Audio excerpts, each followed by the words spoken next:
Hello and welcome. Today's video is going to be a bit of a restoration for this Makita 6317 drill, 17D drill.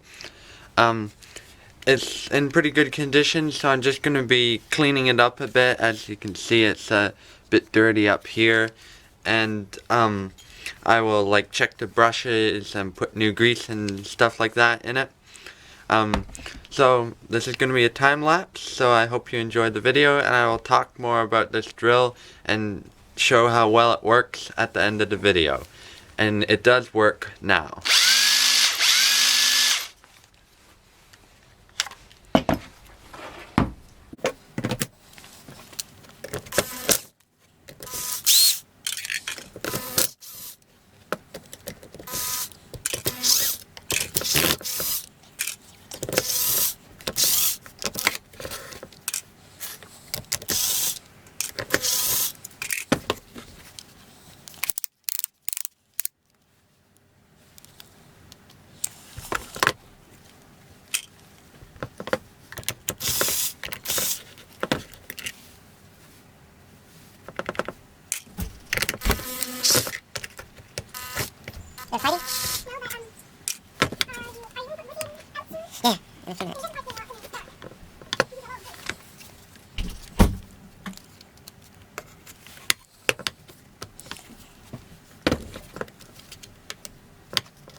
it came apart and went back together pretty easily. Except for that one little piece of metal that fell out when I picked the shell up at the beginning. That piece of metal I thought went up here for the speed selector, but it actually went down in here for the torque adjuster. It's the piece of metal that gives you that click. So this is a 6317D. It's got the 13mm chuck. It's 12 volt, made in 2004. It's 400 and 1300 RPMs. And this one is made in USA.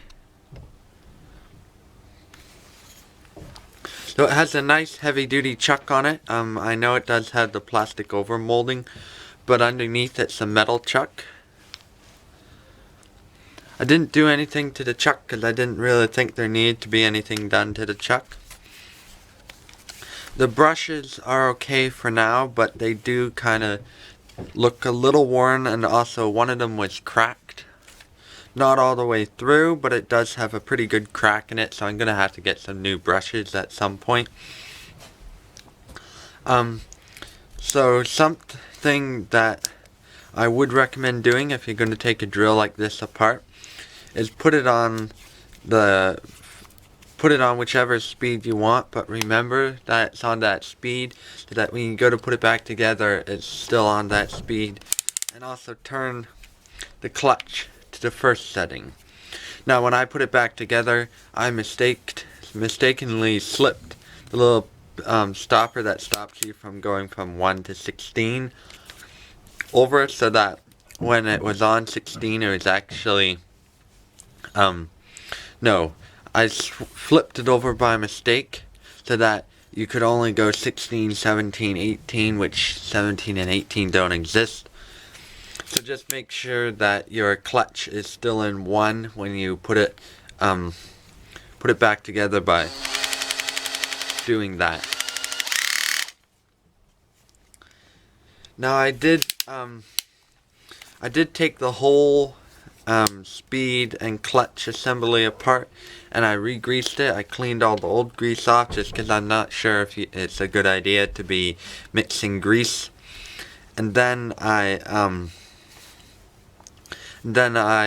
put it back together with new grease, and I might have put a little too much grease in there, but it'll be fine. The grease I have is kind of sticky, so it'll take a few minutes before it will be running as smoothly as it did before, because it just has to move the grease around. But the grease seems to be a good quality grease. This is what I used, and that's what it looks like in there.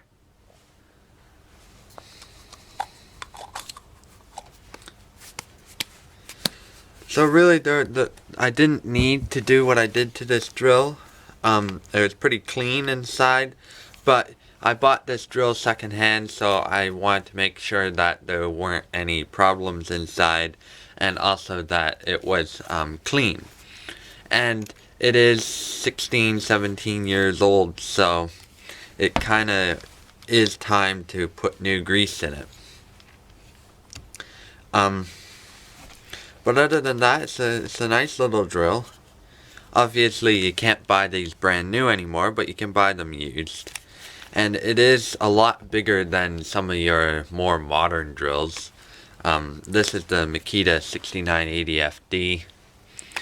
And you can see how big it is.